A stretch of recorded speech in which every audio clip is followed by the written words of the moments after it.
जब जब पाप बढ़ा धरती पर, हुई धर्म की ग्लानि भारी।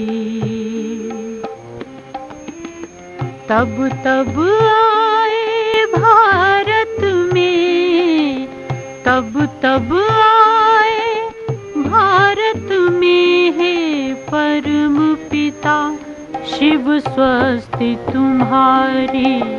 जब जब पाप बढ़ा धरती पर, हुई धर्म की ग्लानि भारी। त्वमेव माता च पिता त्वमेव, त्वमेव बन्धु च सखा त्वमेव, त्वमेव विद्या द्रवणं त्वमेव, त्वमेव सर्वं मम देव देवाय। ये जो मैंने कहा ये गीता के ऊपर ही लिखा हुआ है, श्री गीता जी के, तुमेव माताश्च पिता तुमेव। अब प्रश्न ये है, सबसे पहली सोचने की बात ये है कि शरीरधारी कोई भी होगा तो एक रिश्ता निभा सकता है, या तो वो माता हो सकता है या पिता हो सकता है, लेकिन सभी संबंध कौन रख सकता है हमारे साथ? अगर हम हनुमान जी के आगे जाएं और कहें तुमेव माताश्च पिता तुमेव, हनुमान जी तो ब्रह्मचारी हैं, उनके तो शारीरिक संतान भी नहीं है, कैसा लगेगा आपको? इसी प्रकार से कोई भी व्यक्ति पुरुष है तो बाप हो सकता है, ग्रैंडफादर हो सकता है, ग्रैंडसन हो सकता है। कोई स्त्री है तो दादी हो सकती है, नानी हो सकती है, माँ हो सकती है, बेटी हो सकती है, युगल हो सकती है। लेकिन ये किसके लिए कहा जा सकता है? जो हम सबका, माता भी हो, पिता भी हो, बंधु भी हो, सखा भी हो, सब कुछ हो। तो हम जानते हैं कि ये केवल एक परम आत्मा, निराकार स्वरूप परमात्मा के लिए ही हो सकता है।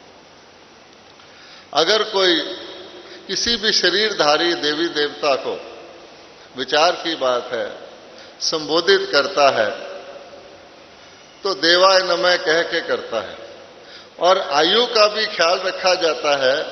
मान लीजिए कोई बहुत बुजुर्ग आदमी श्री कृष्ण जी को कहे तुमेव माताश्च पिता, उसके मुंह से निकलेगा नहीं। वो निराकार के लिए तो कह सकता है तो तुमेव माताश्च पिता। जो खुद ही ग्रैंडफादर है वो एक यंग पर्सन को, शरीरधारी को कहे, पिता भी कहे और माता भी कहे, ये कुछ स्वाभाविक सा प्रतीत नहीं होता। इसलिए गीता के भगवान ने जब वो अवतरित हुए थे गीता सुनाने के लिए, तो सबसे पहली शिक्षा हम सबको ये दी थी, जो आज की गीता में भी अंकित है, उल्लेखित है।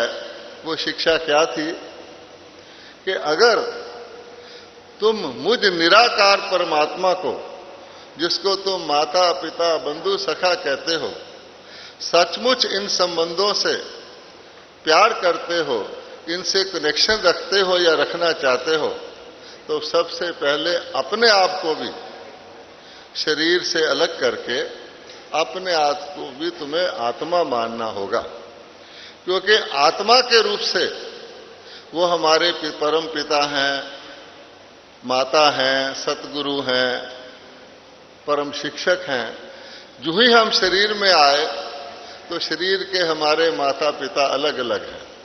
वास्तव में परमात्मा को, पिताओं को भी पिता कहा गया है, गुरुओं के भी गुरु कहा गया है, देवों को भी देव कहा गया है। इसलिए परमात्मा की पहली शिक्षा जो आज भी 5000 वर्ष पूर्व वाली गीता में लिखी हुई है, फर्स्ट लेसन वो यही है कि पहले अपने आप को आत्मा मानो।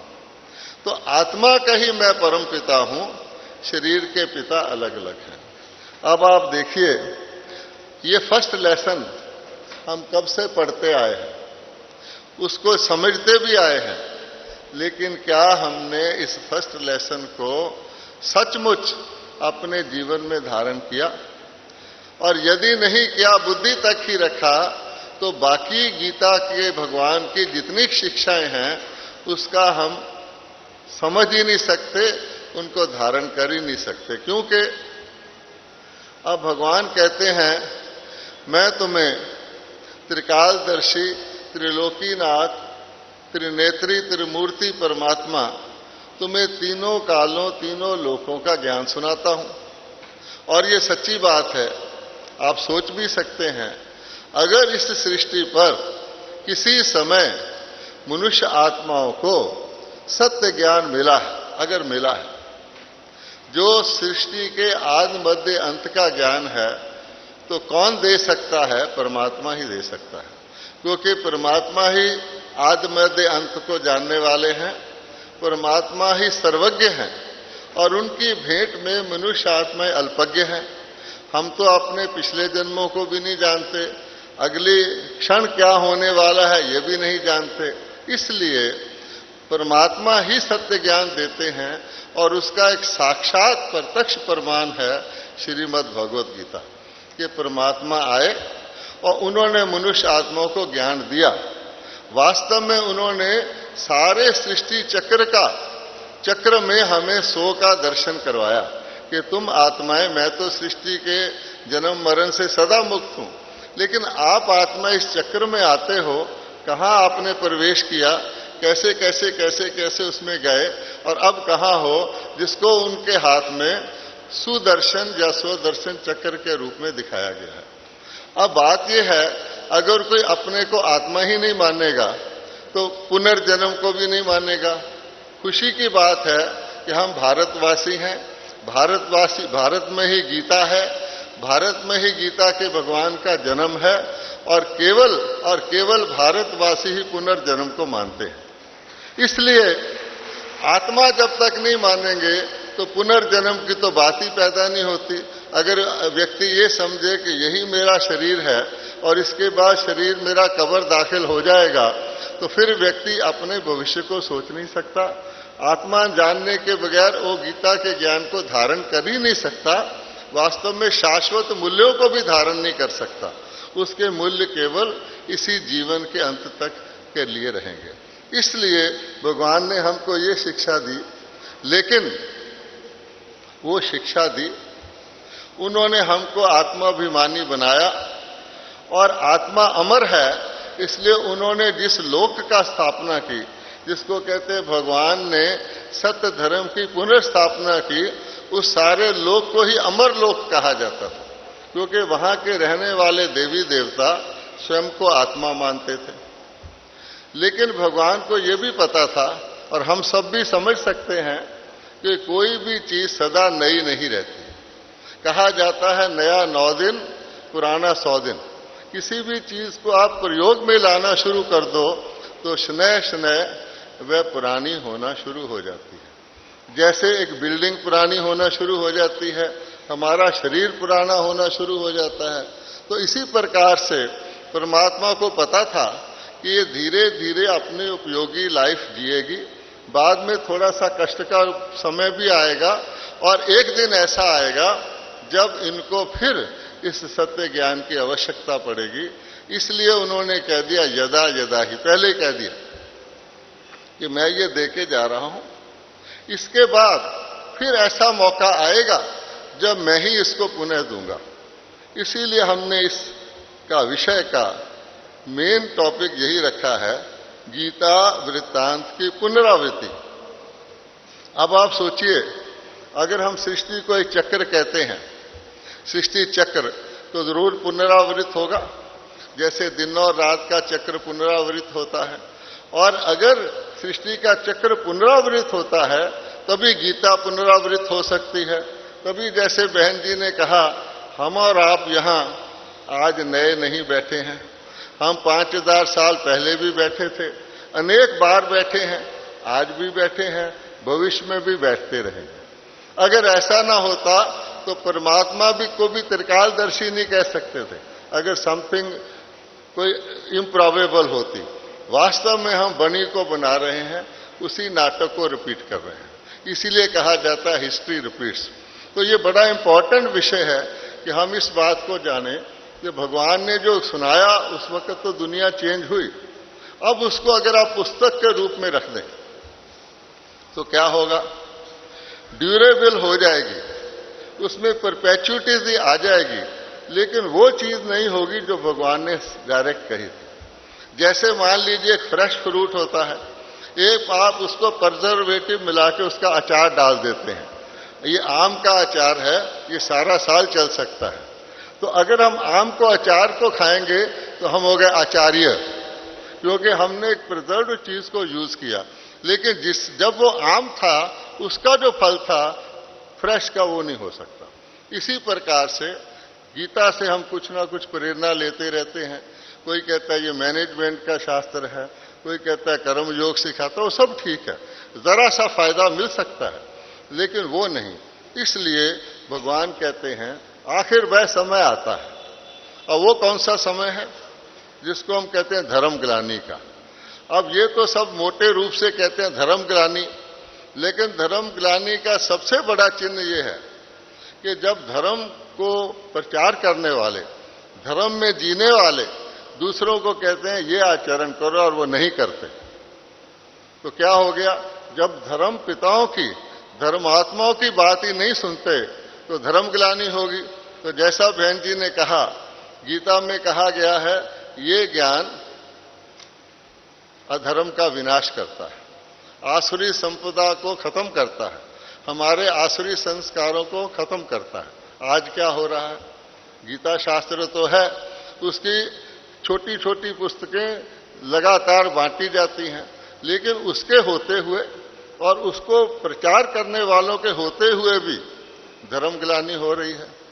फिर सत्य धर्म या दैवी संपदा की पुनर्स्थापना करता हूं, वो भी नजर नहीं आ रहा। यहां तो जो व्यक्ति सत्य का पालन करते थे वो भी धीरे धीरे ऐसी परिस्थिति बन रही है, उनको कॉम्प्रोमाइज करना पड़ रहा है धीरे धीरे।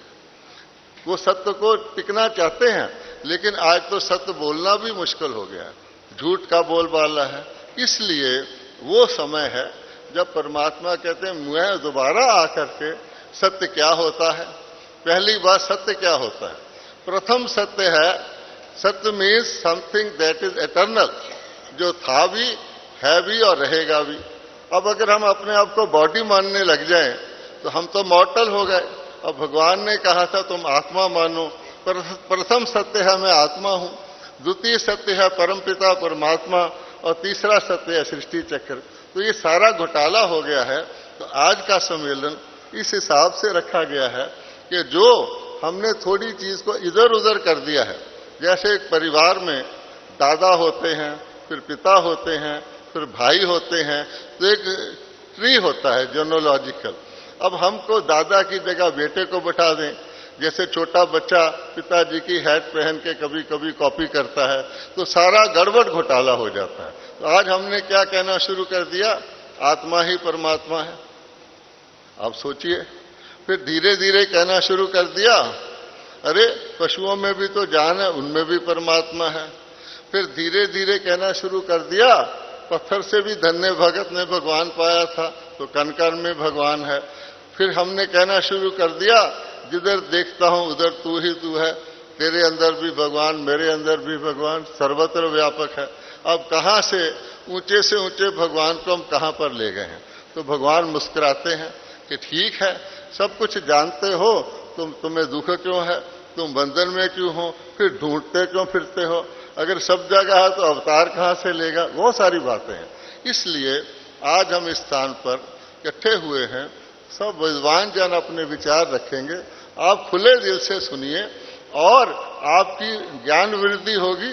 और हो सकता है कि जो भगवान इस वक्त ज्ञान सुना रहे हैं, उससे हम वंचित ना हो जाएं, उसका भी आपको यहाँ दर्शन मिले। ओम शांति।